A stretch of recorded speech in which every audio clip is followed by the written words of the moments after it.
As the sun set on the small, cramped apartment, I sat alone in the dimly lit living room, staring blankly at the peeling wallpaper on the walls. I am a millionaire, but I have to pretend to be poor, all because of my father, a notorious mafia boss. I had spent my entire life trying to distance myself from my father's criminal empire, but it seemed like I could never truly escape. Hi, my name is Evan, and this is my story. Before I continue, please like, share, and subscribe. I had been living in this tiny apartment for months, hiding from the world, and living a lie. It was hard for me to live like this, but I had no choice. If anyone found out who I really was, they would come after me, and everyone I loved. My father's enemies would stop at nothing to get to him, and I have to be careful. Suddenly, the sound of the front door opening jolted me out of my thoughts. I quickly got up from the couch and made my way to the door, my heart pounding in my chest. As I opened the door, I saw my girlfriend, Maria, standing in the hallway, holding a small bag of groceries. Hey, I picked up some food on the way home. She said, smiling at me. I smiled back at her, grateful for her presence. Maria had been my rock for the past few months, supporting me and helping me through this difficult time. We met at a coffee shop not long after I had gone into hiding, and we've been inseparable ever since. Thanks, I said, taking the bag from her. How was your day? Same old, same old. But I did manage to pick up an extra shift at the restaurant tomorrow, so that's good.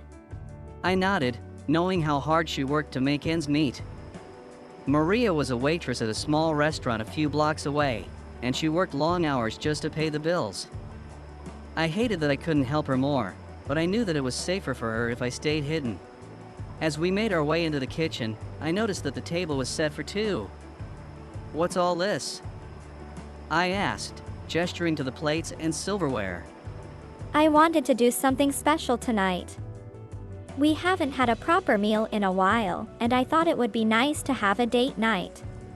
Maria said, smiling at me. I couldn't help but smile at her thoughtfulness.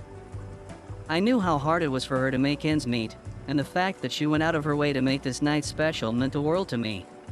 As we sat down to eat, I couldn't help but feel grateful for the life I had. Even though I was living a lie, I had Maria by my side, and that was all that mattered. We talked about our dreams for the future, about what we would do if we ever got the chance to leave this life behind.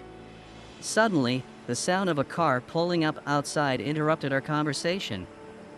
My heart started racing as I got up from the table, my mind racing with thoughts of who it could be. I looked out the window, but couldn't see anything in the darkness. As I made my way back to the kitchen, I saw Maria standing there, a look of concern on her face. Who do you think it is? I don't know, but we have to be careful. As the doorbell rang, I took a deep breath and opened the door. Standing in front of me was my father, a look of anger on his face. My heart sank as I looked at my father, trying to remain calm despite the fear rising inside me. My father's visit could only mean trouble, and I had to be careful not to reveal anything about my true identity. What are you doing here? I need to talk to you, said Dad, pushing his way past me and into the apartment. Maria stood in the kitchen looking at my father and I with fear and confusion. She had never met my father before, but she could tell that he was dangerous. My father looked around the small apartment, his eyes lingering on the shabby furniture and peeling wallpaper. Is this where you're living? He asked, his tone mocking. I clenched my jaw, trying to keep my emotions in check. Yes, it is. And it's none of your business. I gritted my teeth, knowing that I couldn't reveal the truth. I told you before, I'm not interested in your business. I'm happy with my life. My father laughed bitterly. Happy, living in a dump like this, pretending to be someone you're not. You can't hide from the truth forever, Evan. Sooner or later, you'll have to face the reality of your situation. Maria watched the exchange in silence, feeling like an outsider in this tense family dynamic. She knew that I had been hiding something from her, but she had never imagined that I was the son of a mafia boss. As the argument continued, Maria's fear turned to anger. She couldn't understand why I had kept this secret from her, why I had lied about who I really was. She knew that she loved me, but she couldn't help feeling betrayed. Finally, my father stormed out of the apartment, leaving me and Maria alone once again.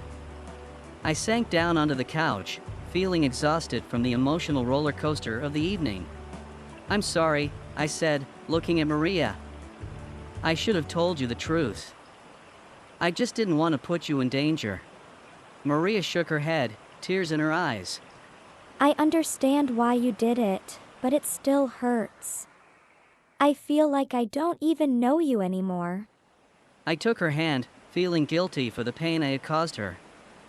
"I'll make it up to you," I said. "I'll find a way to make things right." We sat in silence for a while, lost in thoughts. I knew that I had a difficult choice to make. I could continue living a lie, pretending to be poor and hiding from the world, or I could embrace my true identity and risk everything I had worked for. As the night wore on, I made my decision. I can't keep living like this. I had to face my father and confront my past. I would do whatever it took to protect the people I loved, even if it meant putting myself in danger. The next morning, I put my plan into action. I contacted my father and arranged to meet him at a secluded location outside the city. I knew that this was a risky move, but I had to take the chance. As I drove to the meeting spot, I felt a sense of dread wash over me. I knew that this could be the end, that I might never make it out alive. But I was willing to take that risk, to face my father and demand the truth.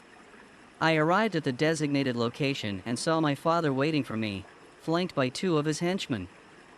I stepped out of the car and approached Father, trying to keep my voice steady.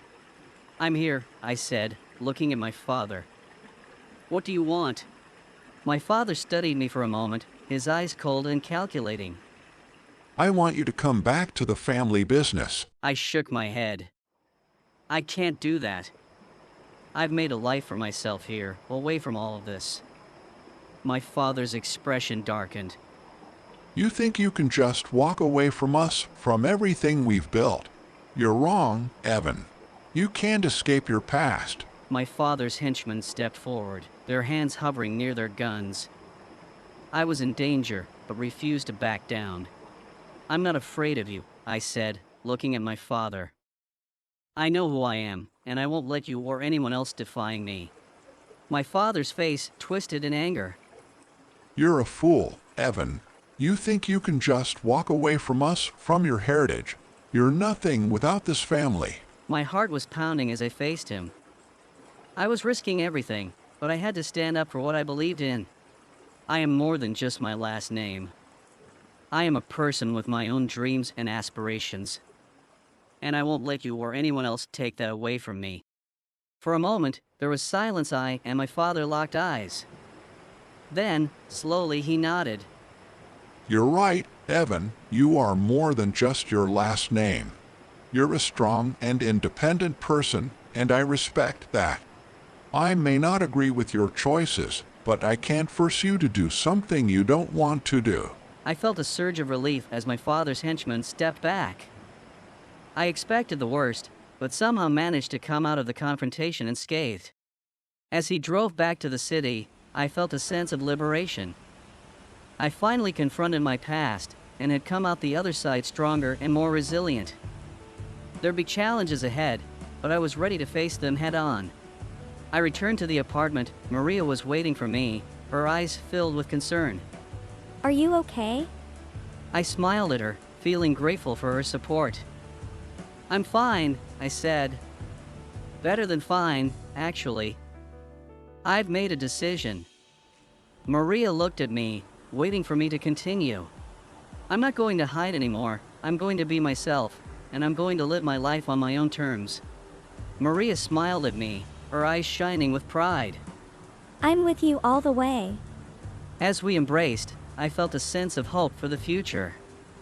I had come so far, from a millionaire hiding in poverty to a man willing to confront the past and embrace my true identity. And with Maria by my side, I knew anything was possible.